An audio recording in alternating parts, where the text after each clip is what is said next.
So I'm Melanie C. I'm a tenured full professor in psychology, and I am the Associate Vice President for Creative and Scholarly Activity here. And this is my colleague, Dr. Earl Scime. He's a full professor in physics, a named full professor in physics. So that's even another level we could talk about getting to. And he is the Associate Vice President for Research and I believe Economic Development is part of your title. Yes, whatever it's called this week.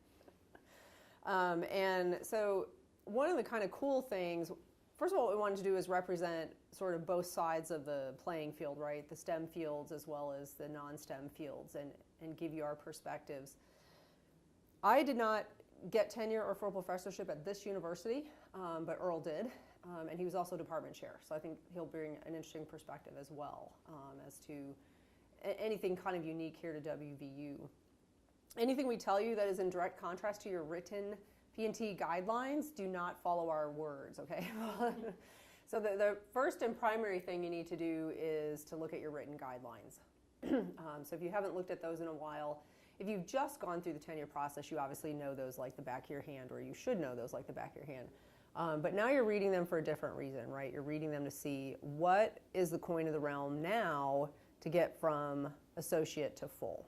And it may be very similar to what it was to get tenure, and it may be different, but you need to know that. Oftentimes what will change is the addition of something called national or international reputation will be in there.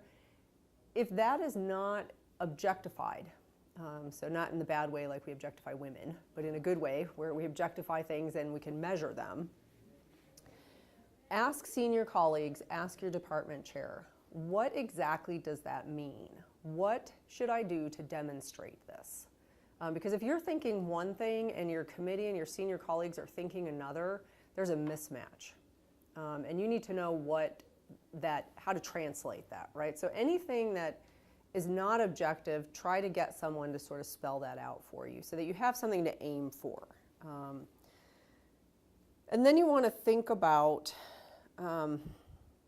first of all, if you've just gotten tenure, right, you're probably still decompressing.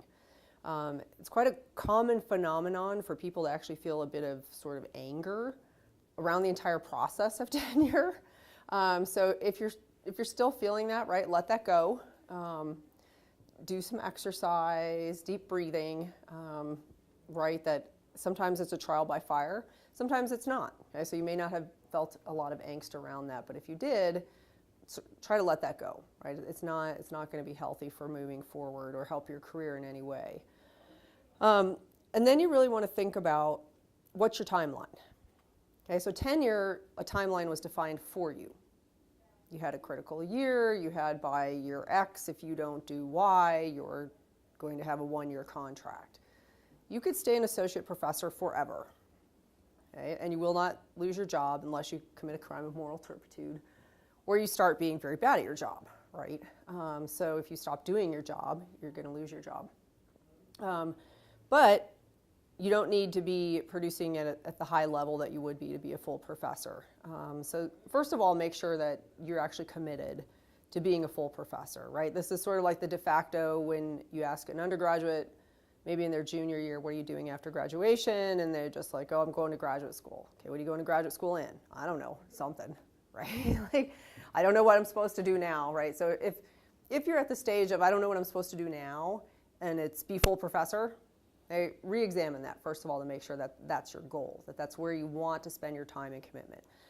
I definitely encourage you to do that for several reasons. One, it gives you more credence in your field, makes you sort of more of an expert.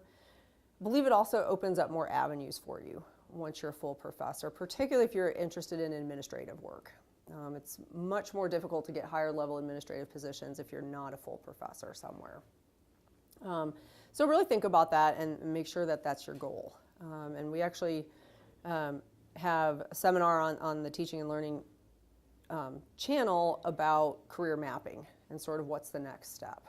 So you can sort of watch that and kind of career map for yourself. But once you've decided that's your goal, okay, so the first thing you're going to do is look at the guidelines and how are they different. Okay? You don't want to sort of keep doing what you did to get tenure because there's usually a shift either in quantity of work or quality of work. And so you really want to begin to think bigger impact, I think, maybe less pieces. Okay, so that you're really trying to establish yourself as the go-to person in your field. So if people thought of your field, you're one of the 10 names that comes to the top of their mind. Okay, so how do you do that? Each field might be a little bit different. Some fields that might be aiming for a particular journal, other fields that might be aiming for a particular conference. Okay? There is nothing wrong with sharing your work with colleagues who are also influential in the field. Okay? So if you publish something that you think is important for them to know, okay, particularly if you've cited them correctly, right? Say, Dr. So-and-so, my work dovetails on what you're doing. I just wanted to share this with you. Okay? So think about opportunities like that. Think about what are the national and international awards in your field. So now sort of looking towards mid-career awards. Okay, so now you're mid-career. Okay. Look at what the criteria for those awards are. Are you doing the things that would allow you to be nominated for those awards? Okay. And if you are and you're competitive, right, there is nothing wrong with asking a colleague to nominate you. Okay. Most people are really, really busy with their own lives. But if somebody asks you to nominate them, they're more than happy to, right? It's just that they don't usually think of that off the top of their head. And that's actually one of our functions as well, is that we can help you, okay? So we could either help you find an external letter writer, we could certainly write a letter for you, coordinate the nomination process, even sit down and talk with you, right? Compare your vita to the award criteria, right? What I've done for one faculty member is actually contacted past award winners and sort of asked, right, what did they think the key was to their success in getting this? It felt less awkward for me to do that than the person felt a little bit awkward doing that themselves. If there are upcoming conferences, think about, right, either putting together a panel or how do you get on a panel, that sort of thing. Don't be afraid to reach out to your senior colleagues, right? So the need for a mentor is not over. Okay, so you should continue to have senior colleague mentors in your field, both hopefully at WVU and not at WVU. If you're a member of an underrepresented group in your field, apply for the Advanced Mentorship Grant. Okay, so the Advanced Grant here has a $15,000 grant in which you obtain an external mentor and you and that mentor propose a project that's going to be moving your career forward. And so there's stipend money for you, there's stipend money for the mentor, there's money for you guys to actually do the activity, whatever it is. It might be co-writing a chapter, might be that person comes here, you go there to give a talk, right? So part of this whole game for national and international reputation is exposure. Okay? And so you have to think of ways to get out there, get yourself out there now a little bit more. Be very strategic in the conferences you go to. We all have limited budgets. Okay? Be very strategic. Again, it's not quantity of things now that you're listing on your vita, but really quality. You still have to maintain your minimum publication standards, but you really want to begin to think about bigger venues, more impact, right? That's another statement that will often be found in P&T documents. Impact, has significant impact. Okay, what does that mean? So thinking from that perspective. Jump in? Sure. Otherwise, I'll talk forever, so I have to. So I did, this table likes to rock.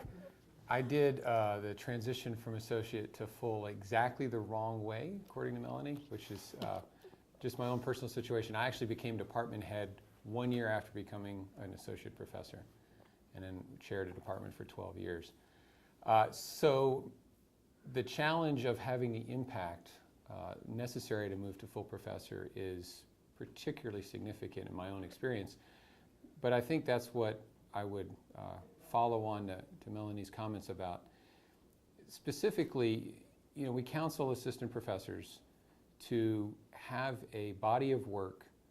Often when they get started, it's difficult to have a lot of activity. So as much as we can, we encourage them to get some low-hanging fruit done so that they can develop a publication record, stick with some things they're already expert in so they can get external funding if they're in a field that gets funding, and sort of play to their strengths. And that's a good path for success for an assistant to a professor to move to associate. When we look at an associate to a full professor in most units around the university, it's exactly what Melanie said. We're not looking just now to see if a faculty member has met the bar for tenure, but if they're really having an impact in their field. We often, at least I was told by a provost a long time ago, you have two chances with faculty to get rid of them. One when you interview them, and one when they go up for tenure. And after that, you're committed to that faculty member. And so once a unit, a college, a department has tenured someone, the expectation is that they're going to contribute to that unit for as long as they're at WVU. And hopefully that's the kind of person everyone's trying to tenure. But then the faculty that make the transition to full professor, it's still sort of an extraordinarily different composition and body of work. One of the things I always counsel assistant and associate professors to do is to get involved somehow in reviewing full professors. In my own unit, that's with the annual merit review. And so assistant and associate professors get to see what full professors do on an annual basis, their annual file. Or you can ask a full professor, hey, let me see your annual productivity report, whatever it is in your college. As an assistant and associate professor, I never ceased to be amazed by my colleagues who I thought were sort of middling along. And then I would see what they did in a year and go, wow, that's a lot of stuff. Or that's very impactful. Look at that, as Melanie said, look at that conference they organized that's leading the field in that area, or this piece of creative work that's received a lot of attention that they've clearly put a lot of time into. It's those sorts of things that make a person a full professor and not an associate professor. And it's a freedom, there's a freedom in moving to a tenured position to take on more risky activities, more creatively challenging things that might take more time, things that might take 5 or 10 years to germinate. It's also an opportunity, I think, for people to collaborate more. Often we counsel assistant professors, make sure you have a lot of your own stuff. My own thesis advisor didn't get tenure. He was denied tenure because he joined a big research group and was a great team player. He was the guy who was there making sure the experiment ran all the time, great team player. He went up for tenure and they said, yeah, you've been a great team player. What did you do? What did you specifically do? And then they fired him. And so it taught me an important lesson at that moment, that you, as an assistant professor, you need to make sure you always carve out something that's clearly yours so you can get promoted to associate professor and tenure. But when you become a tenured associate professor, now may be an opportunity to dive into some of those collaborations where maybe you're not in the forefront of that national collaboration or even campus collaboration, but you're a key player, and it's going to build in a longer term activity.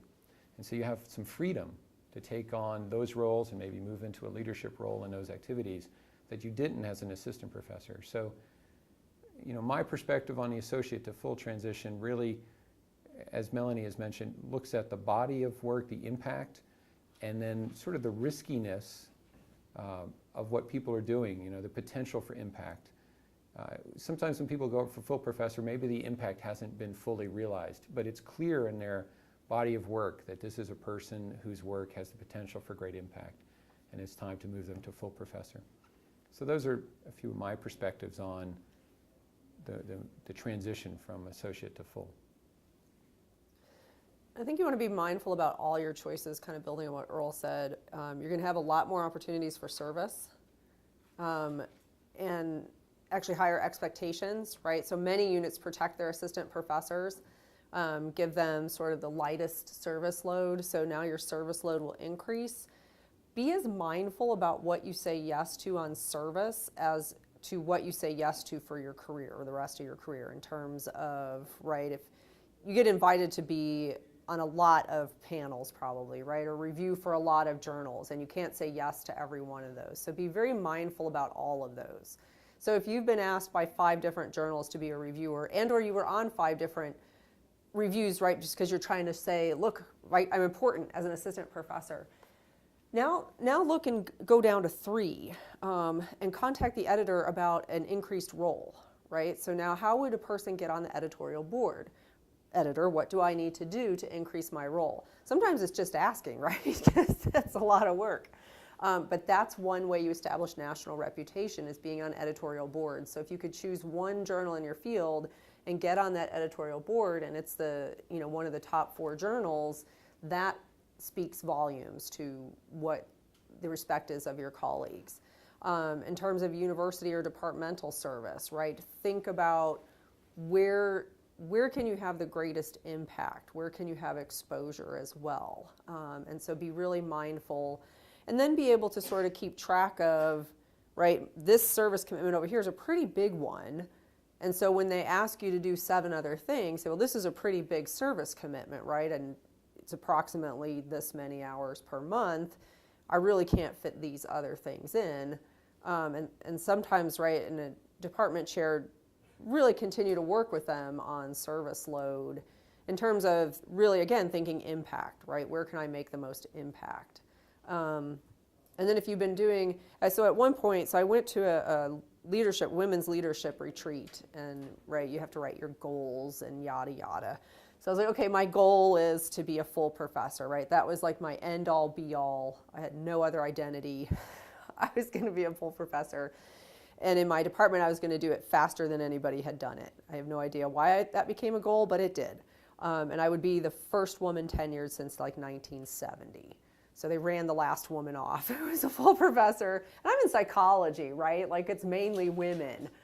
We had no women full professors in my department. So I was going to show them, right? So they said, okay, what's your goal? That was my goal. All right, what do you spend your day doing? Okay, well, I love mentoring. I love working with students. Well, so I spent most of my day mentoring, doing faculty development. I was, the advisor for Psych Club, and I made sure, right, Psych Club was vibrant. And I was the med school advisor. So I was our pre-med advisor, and so I had to sit down on all the interviews for the psychology students. I had to write all their letters, and I really liked that, right? Like, I like picking my own doctors for the future and having a say in that. But I realized none of that is getting me to full professor, right? So when you look at your Vita and you've got like 15 pages of service and you've got 7 pages of a body of work, there's an unbalance, right? You probably don't need any more service. You need to continue to do kind of your minimum to participate in the department. But if your department doesn't put out a list of who's on what committees, ask for it, and you will see a pattern, right? And that it's okay to step back for a couple of years for your own career. And that's a really hard thing to do sometimes when, first of all, that's a very fulfilling part of your career, right? Working with students, maybe helping other junior faculty. But sometimes you have to step back for a little bit in order to reach that next milestone, right? And then you can go back and then again redefine your role when you're full professor. And so that's the other thing, is also knowing that sometimes giving things up is temporary, but you're doing it to fulfill your long-term goal. Thinking about what are the leadership opportunities in your national organizations, okay? How can you get involved with that? So if they have a special training for people who are interested in national leadership positions, either at your conference or extra, go to that. Okay, so even if you have to save up all of your pennies and pay for it yourself, go to that. First of all, it speaks to, again, national reputation, particularly if it's selective. And so if you're selected from a pool of potential leaders in your field, right, that's just another way that you're showing I have potential and you want to keep me here and you want to promote me at this next level because I'm going to be able to, again, keep affecting the national conversation around my field. And so think about those opportunities as well. I'm trying to think, what was my other? We've been running around like crazy people all day. Yeah, it's been a busy day. Too much service. Too much service, definitely too much service. And I think one of the things so this was interesting. I went to an international conference on women and women's leadership issues, and that was one of my areas of scholarship. So I paid for some of this cost of this conference out of pocket. I was also going to have a peer-reviewed publication from it. It wasn't a high-level one, but there was going to be a publication out of it, and so I decided that, right, I'm just going to invest, and this is part of the way I'm going to show international reputation in this part of my multidisciplinary, so I have several areas. And so I went to this, and I was about a year away from going up. And there was several women who had gotten up and were like, oh, it was so traumatic and blah, blah, blah. I'm like, oh, could you stop whining, right? Could you whine a little bit more about this process? And then I went through the process and I was like, wow, there's some people in the department who really don't want you to be successful, right? And they come out of the woodwork when you are successful. And so part of my advice would be to develop a little bit of a thick skin, right? That you're not living your career in life to please people who are not at the same level as you are in terms of productivity. And if you feel bad about being more productive than some of your colleagues, they will hold you back, right? Because, right, and you don't have to be narcissistic or bragging, right? You can be a good colleague, and you, particularly if you pull your weight in the department, right, or pull more than your weight and are still incredibly productive. Just know, what is the saying? The haters will hate, okay? And they'll come out of the woodwork and try to do some crazy stuff. And it may be a little bit. Psychology departments. No, psychology department. You can have that on recording. I'll just send the hate mail care of. Yeah, it was pretty crazy. So in our department we had to give a talk on our research. I gave a talk on my body of research, thinking, right, like this is like a keynote, right? So if you don't know that I can publish by now, like we have my Vita and I publish, and I'm a statistician, so I should know methodology. And there were several people on the committee, and they wanted to write in my official letter that my talk was an overview and did not concentrate very much on methods. I was like, if you don't know by now as a full professor that I know the methods in my field, right, we got a bigger problem. So I made him take it out. But it was very contentious where I think they ended up putting like, I gave a different talk. And it doesn't say what kind of talk it has to be, right? So then, of course, they go back and rewrite the guidelines. Now they say what kind of talk it has to be. I'm like, really, people? But obviously, every department has a different experience. Every collegial or non-collegial environment is different. What I have seen in the past, I've been here at WVU for 20 years, what I've seen in the last 15 or 20 years is really an expectation that faculty we hire are the kinds of people who are going to want to pursue full professorship, that their careers don't stop after they get tenure. They wouldn't be in this business if that was the only thing that was motivating them. And so for the most part, I've seen most faculty just continue to do good work and move towards full professorship in a very methodical way, and it not being a very overly complicated process, at least in most of the departments I'm familiar with. So that's been refreshing. You often hear people get tenure and then everything stops. They stop working, effort stops. I've seen very little of that here because we have a lot of very motivated faculty. Well, and I think Earl's suggestion of talking to your senior colleagues, right, about what are they doing, what do their Vitas look like. So if you're not on the P&T committee and it's not a department-wide review, just asking, right, especially the last couple people who went up, right, what does your Vita look like, right? So you can aim for, first of all, numbers, right? You'll know where your numbers are if it's not defined in your document. I came from a department with an incredibly detailed written document, so it was pretty easy to know what your benchmarks were, which was really useful. I think a strong written document is key to success. So I like strong written documents. If your department doesn't have one and you're in a college that just has a college one, I think those are a little bit harder to translate. And so work with a department chair, hopefully, to translate that to, okay, what does this look like in our department, right? What are the expectations? And then going to one or two senior colleagues who you trust and say, okay, here's my Vita. This is my timeline, right? What should I be doing? Where do you suggest I put my work? Particularly if you're currently working on 2 or 3 or 4 lines of research, right? That gets exhausting.